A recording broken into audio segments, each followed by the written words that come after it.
Ms. Cortez, my name is Mark Johnson. I work with a company called Veritas. We are a third-party contractor. We're not a part of D.R. Horton.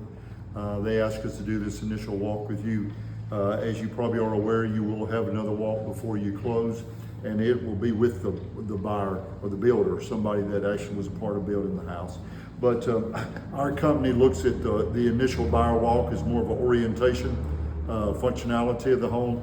What are some things you need to do on a monthly or a yearly basis once you get in the house to keep everything going the way you'd like for it to go when you first moved in. If you've owned a home before, I'm not going to tell you anything that you did not already know. But that's what they asked us to do. I've had a chance to go through the inside and the outside of the house. I've started a small punch list of some items.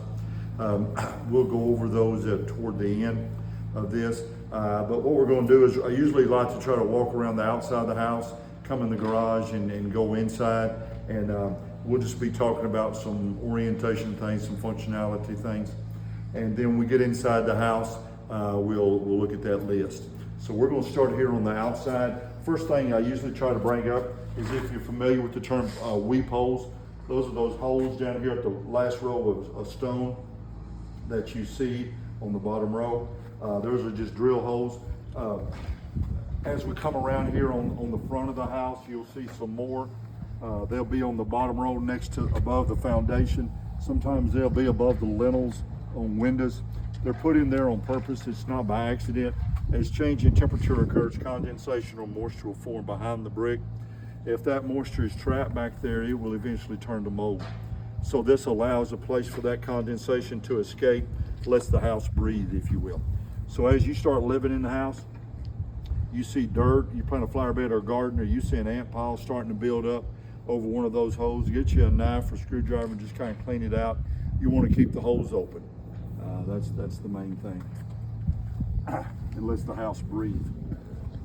And we're just kind of walking this way. I would just try to point out some of the orientation things that I normally do. We'll kind of come over here if you don't mind. Yeah. This first, you'll see this pipe right down here. This is the sewer clean out. If the sewer gets backed up, you could unscrew that top cap, run a snake in there, or call the plumber. You do have a piece of PVC pipe on your side of the sidewalk. You would have everything from the main line back as far as if there was a blockage, as far as taking care of that. If the main line is clogged up, then that would be the city's responsibility. Okay, and it would be that PVC pipe right there at the top? Ma'am, that's what I normally say. Okay. But I had a buyer about a month ago. He worked for the city of Killeen. He said the city of Killeen, they're going to make it where you've got to go to the main line. Okay. So that, I did not think he had a reason to tell me something that was not true. Now, right. Okay. Normally, I always say from that piece of pipe back to your house. Okay.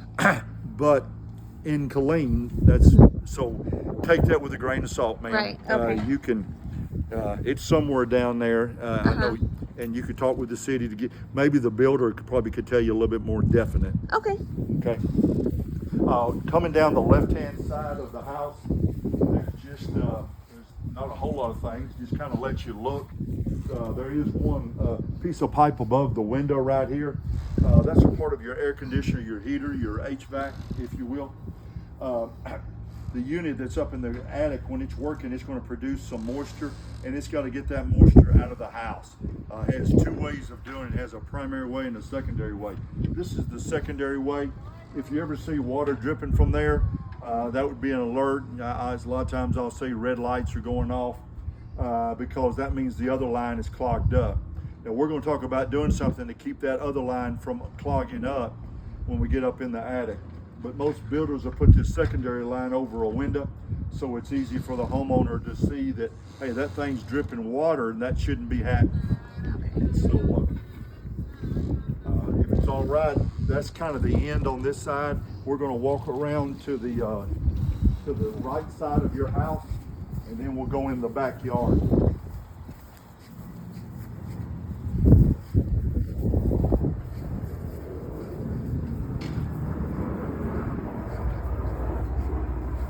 got 4 or 5 people coming. Like, Yeah, later. I tell you, y'all do that all the time. Seems We like. do. Well, that's a good way to knock it out. Yeah. Make All sure right. everything's getting touched on. You'll see on that last row of siding, there's a wire coming out right here, then right over there. They call that a ground wire. That's put in there in case the house is hit by lightning. All your electrical items would be grounded. Now, one thing I did put down as a damage. Look like they started with a ground wire right here, then they changed their mind, but you still got the hole. So I've got that piece is damaged, so that's on that punch list that we Okay, talked good. about. This right here is what they call a backflow valve. Some cities require it, others do not, but this is a part of the sprinkler system that you have. All this is once water from the city comes, it gets into your sprinkler lines. This is going to prevent that water from going back into city water. The only thing we would recommend is after you buy the house and before the next freeze, because you do have some exposed pipe above ground, get you an insulated bag or cover. Maybe Home Depot, Lowe's would probably have something like that, and cover that. Because if you have water in the lines and it gets below freezing, it could crack the pipe. And she can turn it off from here or no? You can, yeah. This is the flow of the Okay. Yeah, because usually a lot of people, a lot of cities, if you have that, they're going to have a backflow a valve test that you have to do. Okay. Some do, some don't. But I don't live in Killeen, so I don't know for sure the exact the way that's set up in Killeen. Oh, okay. Because I was just wondering, she does go, she has family out of town, so if she happens to leave for a while, Right. if it would be better just for her to cover it, yes, but then also turn it off. Yeah, that Right. might be Okay. something good. This right here, of course, is your electric meter. That's how the electric company is going to charge you. This is your main electrical box right here. Now you do have a breaker box inside the garage.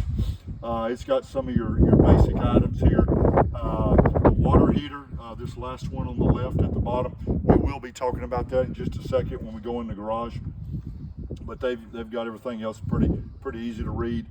This top panel, the top breaker right there, that is the main disconnect. If for some reason there ever was an emergency in the house, for whatever reason you feel like you need to cut the power off, you come out here, flip that one switch, that would cut off everything, maybe give you some time to think or see what you need to do, whatever the emergency might be. Hopefully that never happens, but if it does, that would be the quickest way to cut the power off. Okay.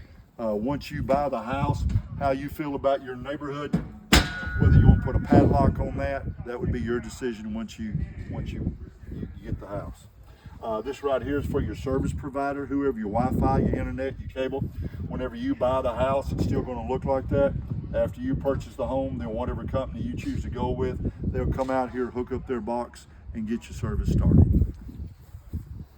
All right, coming on down here, this black pipe that you see right there, this is the primary line of the HVAC or your air conditioner, your heater. Remember on the other side of the house, we had that piece of pipe over the window. That was the secondary. This is the primary. It's normal for water to be trickling out of there. That's a good thing. The only thing about that is if moisture is inside that line most of the year, there's a good chance that algae and moss and mold will start to grow in there. If it starts growing and nobody doesn't do anything, eventually it'll clog it up. If it clogs it up, then the unit's going to have to kick into that piece of pipe over the window.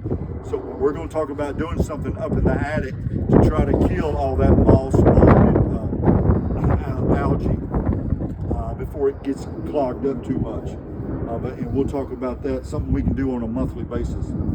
This right here, of course, is your condenser, part of the air conditioner heater, HVAC. It's meant to be outside. It's all right for water to get on there.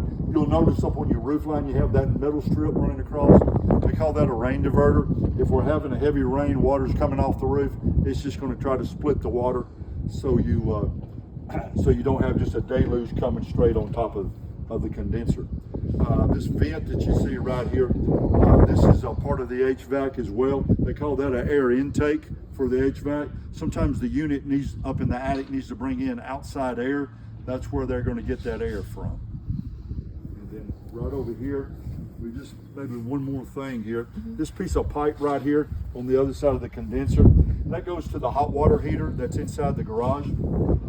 That hot water heater sits in a pan. If it leaks for whatever reason, it's going to leak into the pan, and then that water will be diverted to the outside of the house.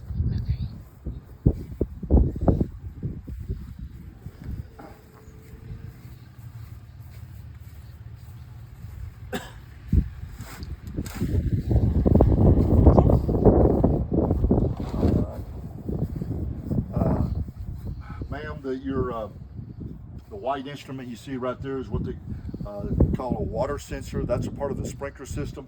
All this is give you an example.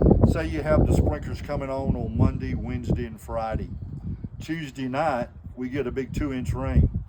This is going to talk to the control panel in the garage through satellite or something, and it's going to say, hey, for the next 48 hours, we're not going to cut the sprinklers on because we just had 2 inches last night.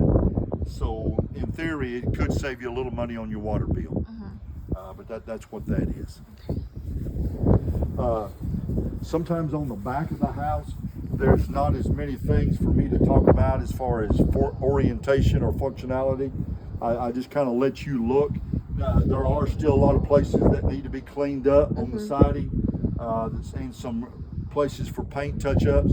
I have that down as a punch list item, just exterior paint and caulk touch-ups, because we usually don't put tape on the outside of the house. Right. And we're going to be, the second half of this, you'll have a team working and putting, Tape and I mean everywhere. team, I actually mean a team, taping up your house, and it'll be like a whirlwind. So they'll take care of that. But they usually do not put tape on the outside because of wind, rain, heat, sun. But you will have a painter on your next walk with the building.